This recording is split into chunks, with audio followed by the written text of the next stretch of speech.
Hi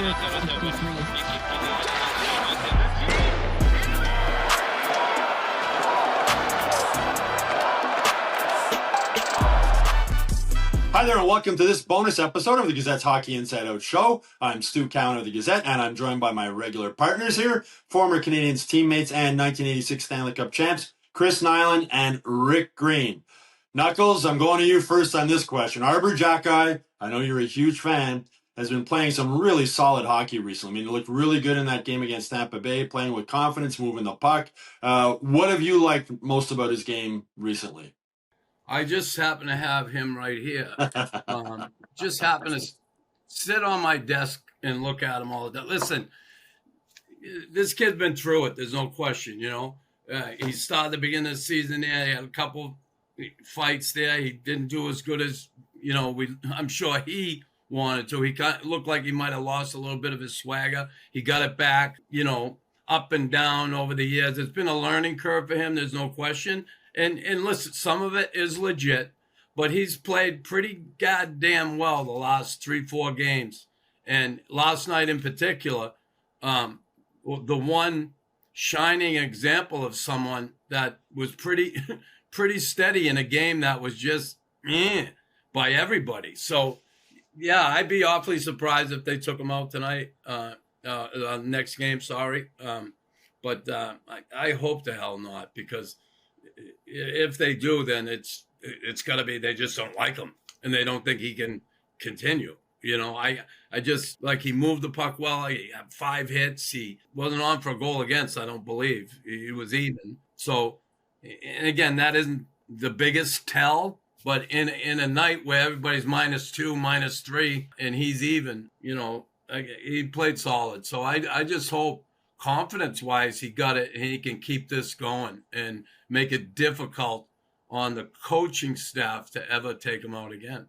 Yeah, I mean, I thought Jaden Struble struggled, Rick, against Tampa, and I think, like, if he's the guy I think you need to sit, and if you sit Xhekaj at this point, I think maybe you lose him, or at least he might be wondering what's going on here.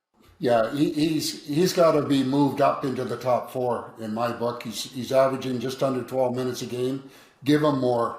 Give him the opportunity to get in more situations.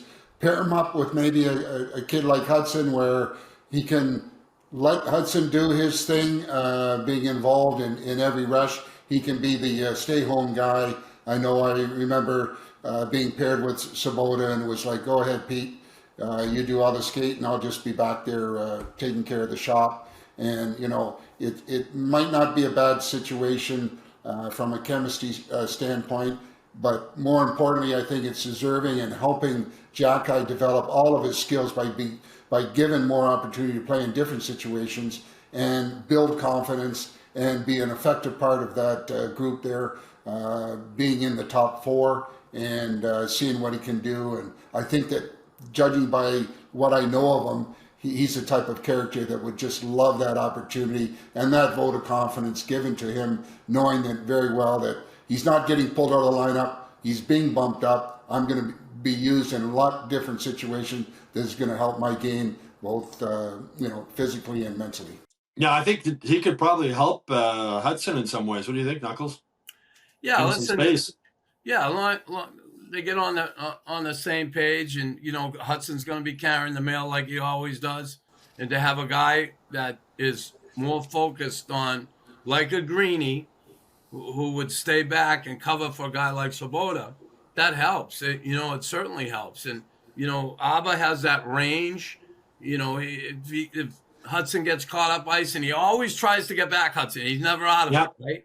But if he's out of it, or there's no coverage there, someone blows the coverage on trying to produce offense, knowing that Arber is going to be the guy back there. And, you know, those things, man, they're invaluable. When D-men can foil a 2-on-1 and play it right, and the goaltender's solid, that's a big boost for a team when you're able to shut those 2-on-1s down, odd man rushes. And that's something he's going to certainly, with confidence, get better at.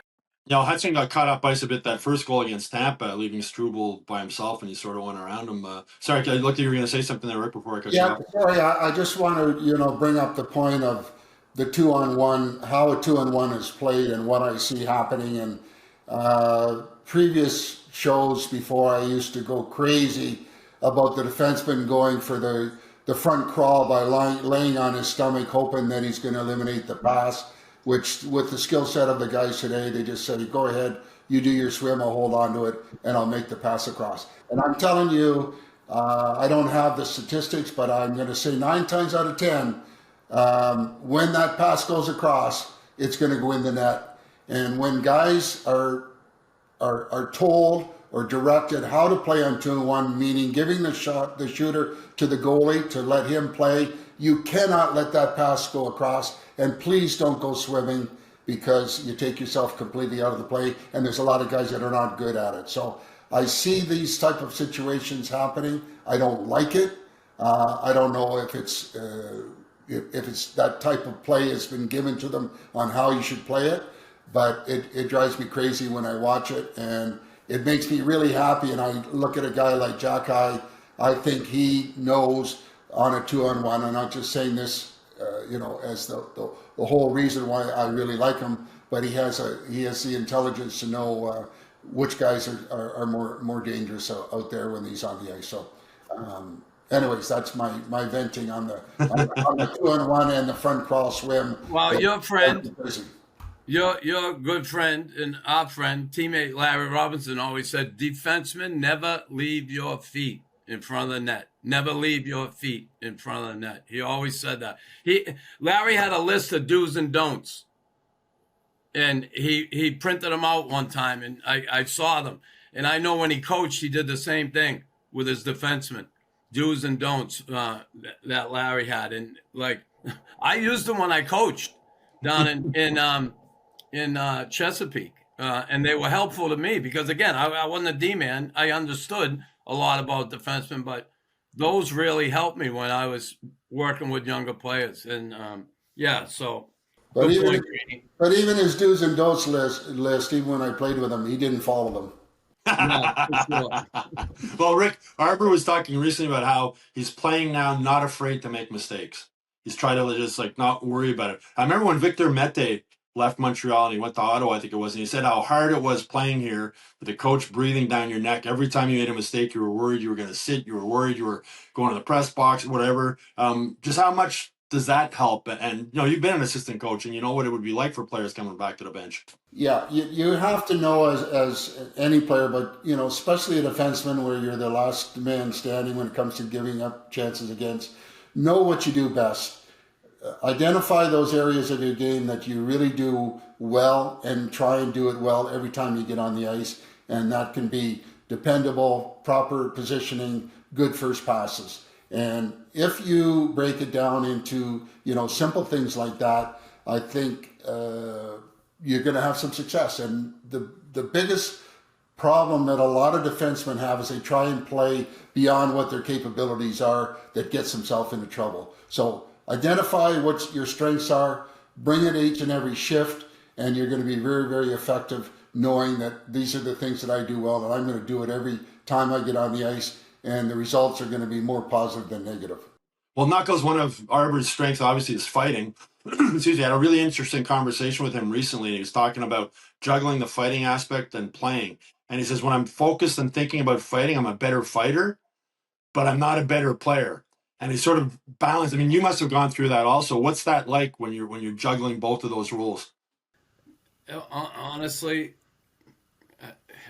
I didn't worry about focusing on being a better fighter. I just did what I did. It wasn't. I was always worried about being a better player. Yeah. I was, and want to be a better player. But yeah, I didn't struggle with that part of it. Mm-hmm. There's no question I didn't struggle with it. I was just always ready to do it, and didn't matter. So yeah, I didn't struggle with that part. But I just worked my ass off to become a better player. And I'll say it like Arber, when you're a bottom pairing guy, you have to do more than just play a regular shift. He's got to be a penalty killer at some point, right? He's got to take ice time away from Matheson and Hudson, who are on the power play, regular shift, killing penalties. Like, he's got to eat some of that up for them so they're able to get a breather during the game, Mm-hmm. You just can't be a guy who's I'm gonna play bottom pair and that's it. You got to be able to do something else, like Greeny. I agree. Well, we'll see how it goes moving forward with Arber Xhekaj, but he really has played well recently. Anyway, that's it for this bonus episode. We'll have a couple more bonus episodes coming up over the next few days, so you can look for those. If you haven't done so already, please subscribe to the Hockey Inside Out YouTube channel. And in case you didn't already know, Hockey Inside Out is also available now on Spotify and Apple Podcasts, so you can find us there also.